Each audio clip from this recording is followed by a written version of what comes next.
right, guys, we're back this week on the S15. I'll show you the dark I got side. this one.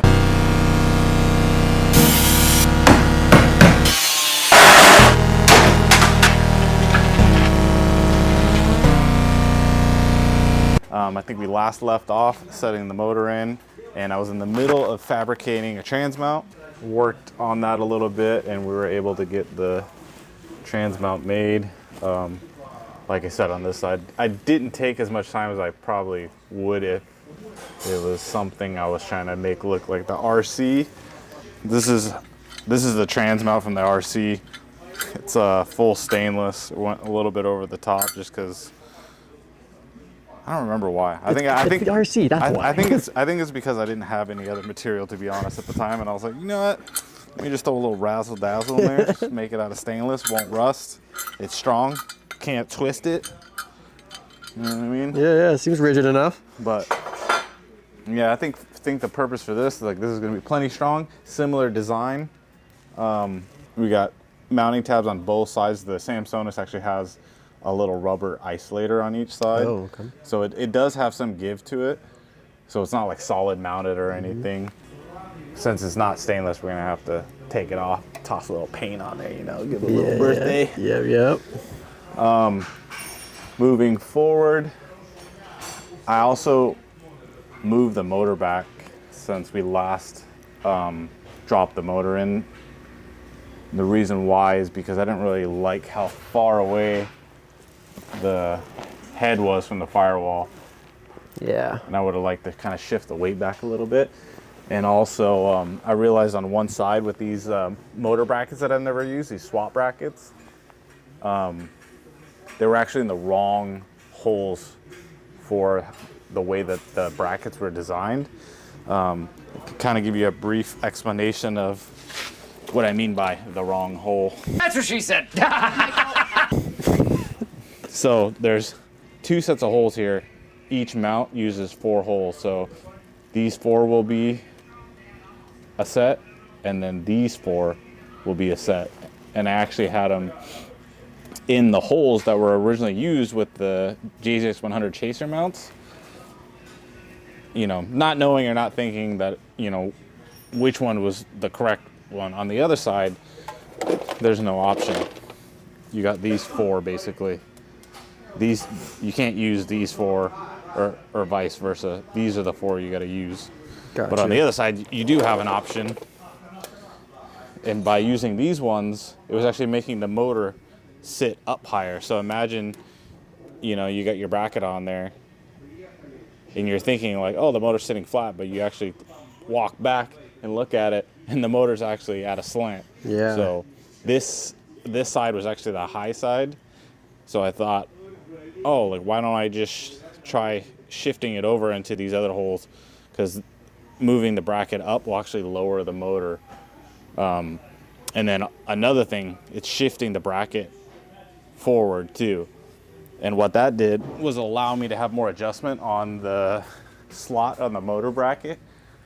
All right, so this is actually a 2J to BMW swap bracket, but you can see there's a slot here for the motor to actually slide on that fit the actual polyurethane like motor mount. Yeah.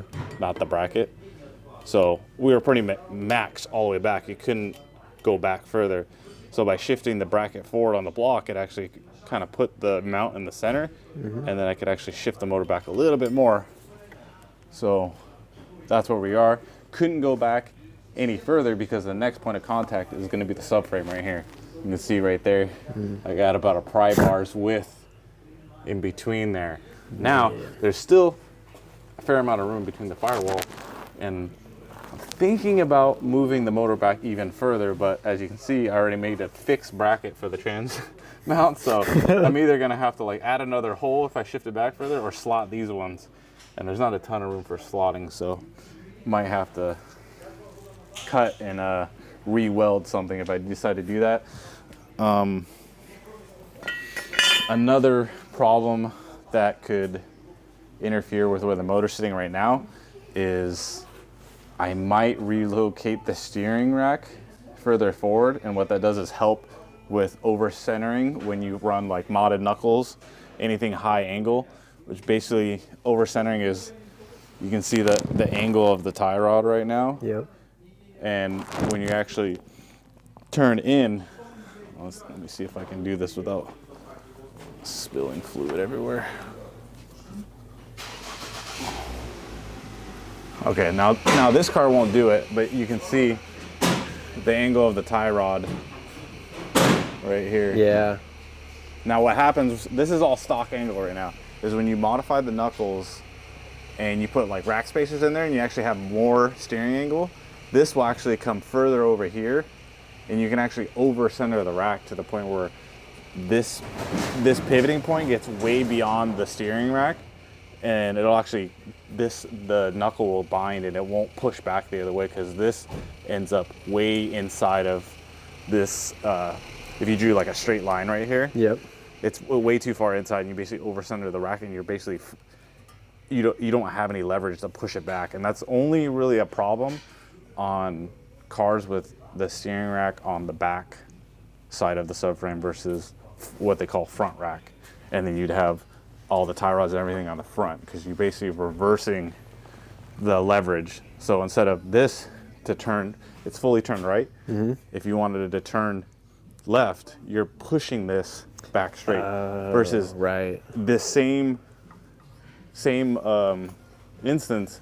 If you were fully turned right and you had a front rack, you would actually be pulling the front of the knuckle back, which pulling is a lot easier than pushing against something that's kind of like at a really steep angle. It's hard to push it back when it's over centered this line. But if you're front rack, don't really matter if it's like over here, you can yank and gain more leverage. Yeah. And you don't really have over centering with the front. You mind running that motion back one more time? You can yank what? You get like this. Like that. Got you. Like that. Got you. Yeah, definitely. So you like, this is like, if you had a front rack, you're like two-handing it, but you're on this side, you're jerking this way, but this way you're going that way. Gay! Got you. Okay. I like the form. Okay. So, in order to do that, you can move the steering rack forward, and if you look on the back side, once I had corrected the angle of the motor, this was actually touching the subframe up here. Man. And once I slid the motor back, it actually gained me some more clearance, because this is the lowest part of the oil pan. Right. And obviously the steering rack is the highest point of the subframe area. So if I move it back any further though, there's another rib back there that it could hit. So if I keep moving it back, it's eventually gonna hit the next low point of the pan, which is another one of these ribs. And then what's also gonna make it a problem, if I relocate, you can see somebody else, I didn't do this, somebody else drew some lines on here. It looks like they were gonna move the rack forward, and they had drew where they were gonna cut. And then this is the second cut, they were gonna remove this section and probably shift this whole mounting of the steering rack forward to try to help the over centering. Got you. So what that's gonna do though, is it's gonna move this steering rack closer to the rib that's right here. This is the next rib. So you move this forward, shift the motor back. They're coming to meet a lot sooner than you would if you were just moving either or. So if I move both, then we might have another problem. There's a couple ways to fix that. One of them being spacing the subframe down a little bit. Another one would be trying to relocate the rack not only forward but down a little bit.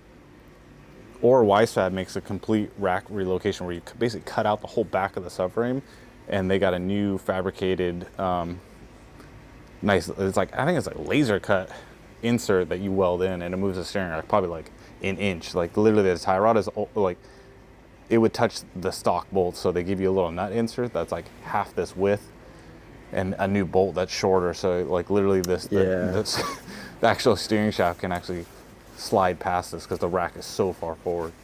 Yeah, so then the next problem to move it back with, like I was saying before, is how close this pan is. Okay, well you actually got a second option that is a lot less intrusive than this pan.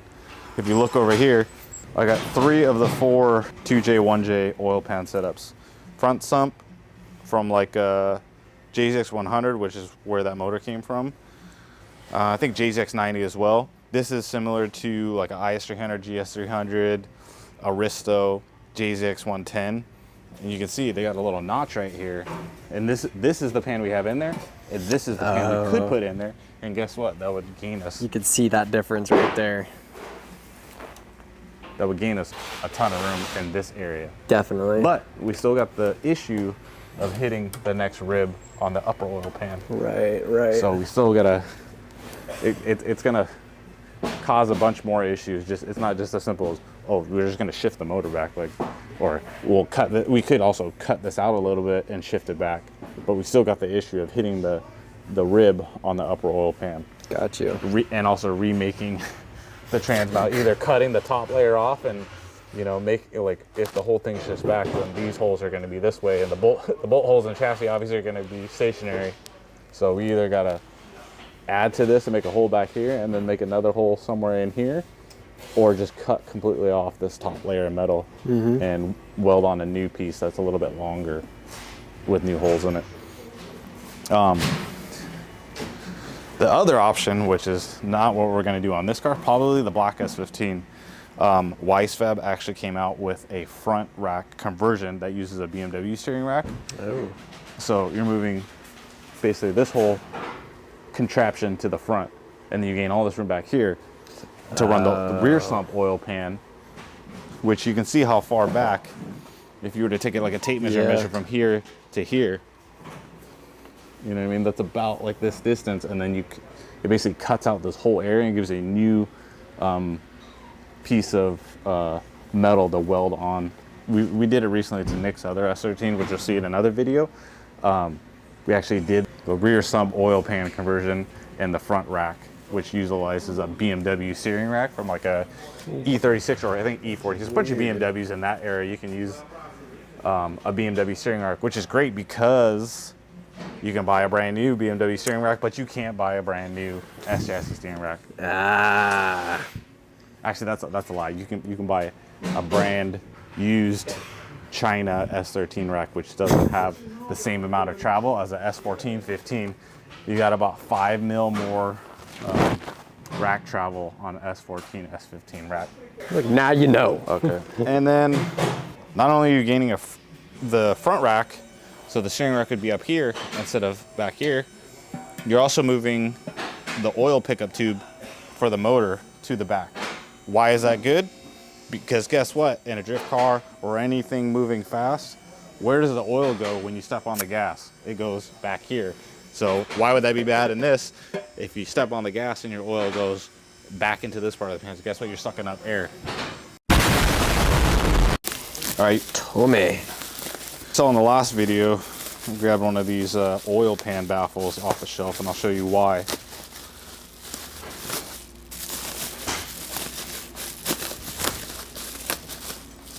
A few moments later. So this is a oil pan baffle. They make them for a front sump, both styles, and they make it for a rear sump. Don't really need one in the rear sump just because of what I just explained. Basically, the G-force is pushing the oil back already, so that's, if you got a rear sump, that's good. Like, if the oil is going back, that's where it needs to be back. But if you don't want to do, you know, all this Weissfab stuff and front rack, if you don't want to do that, you're not screwed if you're still choosing to run a front sump oil pan setup, because you can actually put one of these oil pan, see how it goes in there, baffle kits in there, and it goes in there like that. And what it basically does is makes a little contraption for the oil to sit, and the oil pickup tube, this is where it's sitting in the pan when everything's bolted together, and it's pulling the oil from here. So imagine they're making kind of like a little dam around the oil pickup tube, and it's got these little trap doors that fly open. That way the oil, you know, if you're going left or right, the oil can slosh into, you know, the center of the pan, which is where it's pouring oil, and try to keep the oil into the front. So even when you're accelerating, the oil's trying to go back and up, it's got to go up and over this wall. It's not just able to all just slosh. So it's kind of like band-aiding the problem. There's other options as far as like doing like an AccuSump, which is basically a pressurized little oil container that when you lose oil pressure, it basically forces the oil back into the pan. But that doesn't always work, so the only other option would be running a dry sump right there. Spending all the money. Spending RC money. Yeah, not necessary. I don't need it. I just wanted it. So there's a fine line between need and want. Absolutely. And that's not the only reason to run a dry sump. Is just, you know, oil cavitation and, you know, running all the, like you're gaining tons of clearance for oil pan. Because imagine that car, you would have to run a rear sump pan just because of how the subframe is. See there? Yeah. All the spaces back in the back of the subframe. That's way back there. But with the dry sump, there's no oil sitting in the pan, so it doesn't really need an oil pan. That's actually they call that a deep sump for like stroker motors and aluminum rod motors. You basically need the clearance for the crank on a stroker crank. It's gonna spin in a larger circumference, so you need more pan area for all the rotating assembly to clear the pan. If you had a normal 3-liter, you could get the smaller pan. I think it's probably at least half an inch taller.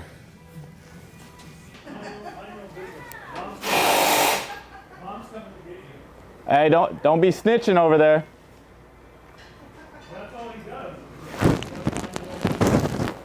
That's gonna get you in trouble one day. Snitches get stitches. I'll tell you what, Jeff, doesn't look nearly as empty as it did before. Yeah, also, we said we weren't gonna go overboard with this, but Goes overboard. if you zoom in, this motor's been hurt. This is out of that wrecked 100 like I mentioned previously. You can see the belt is barely hanging in there. You know, this Kevlar HKS belt is holding on there. Oil pump's a little broke here, but the main thing is this power steering mounting tab on the block is broken. It's a very weak point on a JZ along with the alternator. Any impact or over tightening the belt can snap this cast iron tab off. It's very small. You can see on here what an undamaged one looks like. This is the power steering. Oh wow, yeah. So it basically snapped right there. And then the other point that can break is this bottom tab for the alternator. Because there's a long stud that goes on there. If you zoom in on that one on that engine, but the alternator's still on there. Yeah. Imagine, you know, something pushing or pulling on this and just snapping that tab off. Definitely. So the options were kind of lead into spending more money and time anyways. I was either gonna have to run electric steering or, yeah, I don't know. That's really the only option is electric steering. Either electric column assist or MR2 power steering pump, which is what the Lexus has in there, because that car factory had a powered rack in it. And this is actually a hydraulic rack from like a LS430, like 2006. Oh, sick. Ken Gucci let me know that this is what they use on the Cosma cars.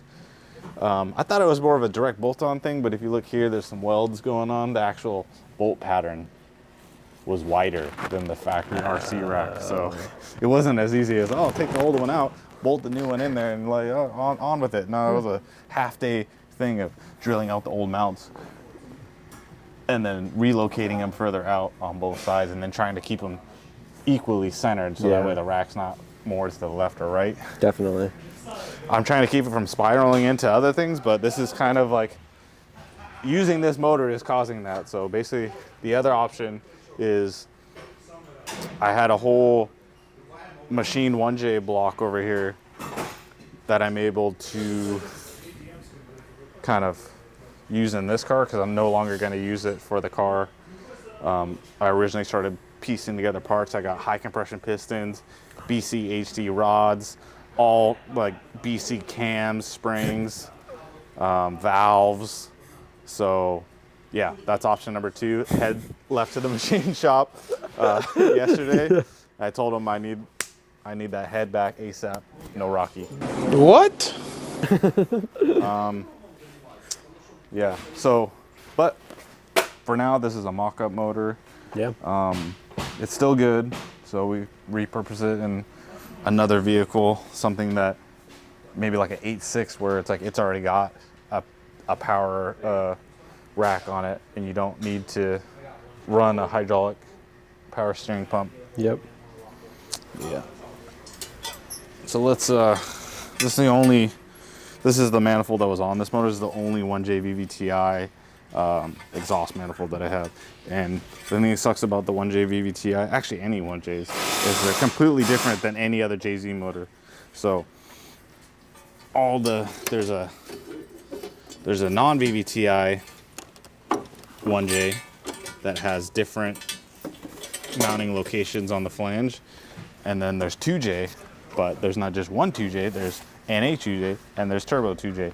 All the turbo 2Js are the same flange, which is nice, and all the NA 2J turbo flanges are the same pattern. Oh, good thing we're not trying to use this manifold anyways. It doesn't work. It comes super close to fitting, but if you look back here, it's actually hitting the steering shaft. Oh yeah. So you'd have to cut the wastegate.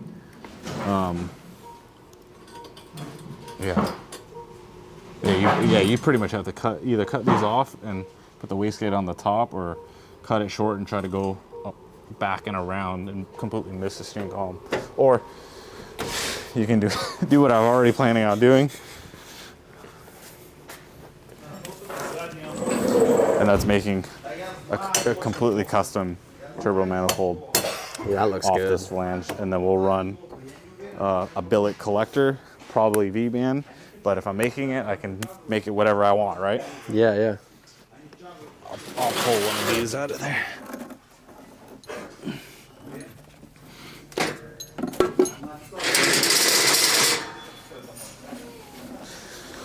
So, just like the RC, this is a handmade manifold, billet collector, and basically you can place the collector wherever you want. You can put the wastegate wherever you want, and yeah, basically made to fit. Sick. The downside is how long it's going to take. Is there like a big cost difference between building one yourself and having someone else build it? Yeah, I mean, you got time. That one is like kind of like a China eBay one. They're not really usually the best in quality, and they're not the best fitment sometimes. Sometimes the bigger thing is like flow. They might not flow very well, and they might not want to make the power that you're trying to make. Yeah, with some of these cheaper manifolds, the design is not always best. Yeah. See how long this runner is? Definitely. Look at this one. Look how short it is. It's a lot of people might know about like equal length and how it can, affect the sound, but it can also affect the flow characteristics of the manifold. She's coming along, dude. Yeah, but like, so we're talking about not going overboard. Is like we're just adding. What we're doing is adding more time, right? Because like now I got to hand make one, right? And then now I'm not using this motor, so guess what? I got to hand build one. And it's not like, oh, you just grab parts around. It's like, yeah, the block's already machined, but I still got to put it together. I still got to clean it. I still got to paint it, assemble it, And then now I'm at the machine shop's mercy of when is he going to be done with my cylinder head? Yeah. And then I got to put the cylinder head on. I got to time it. I got to put oil pump, oil pan. Yeah, no thanks. Yeah, so this is what I'm talking about. That's how it starts getting to this, It's not like, You go from this to this. It's like turned into, like, let me just grab a JZ from over there or over here that's already put together. And then next thing you know, this is what we're starting with here. A chunk of metal with holes in it. We gotta go on a scavenger hunt gathering parts. Yeah. So, yeah, so that's where we're at with the 15. I think what I'm gonna do is on my black S15, I already have a harness, the front half of a chassis harness. It's basically simplified. The fuse box has been relocated where the glove box is. So the only wiring you're gonna see is for the headlights, and the engine harness will be a complete separate thing, and it'll probably pop through this hole right here. So all this rat's nest right here will be gone. Sick. Also need to give the engine bay a little bath. Yeah, she's a little dirty. This is about, I like black, but this is more dirt brown. That's just grime, dude. That's what that is. Yeah, so that's definitely the opposite of that. You know, we're in the right direction of not going overboard, but this is what we call not exactly good enough. This is not meeting the standards. No. Another thing we got to decide: are we going to cut these fenders out for now? Because I'm going to later and probably do tubs. Oh. But we got to do something for now because basically with the high angle Yeah. kit, we're going to end up hitting this part of the body right here. So you can already tell whatever wheel fitment they had on here before was touching. So you can either hammer this in and it looks ugly as hell from the inside, or what we can do is we can, knowing how much I'm going to cut, I can cut out some of this factory tub and leave it open for now. Gotcha. Which doesn't look good either. Right. Pick your poison. Normally that's a problem if you're not trying to relocate this fuse box, but one, it looks ugly.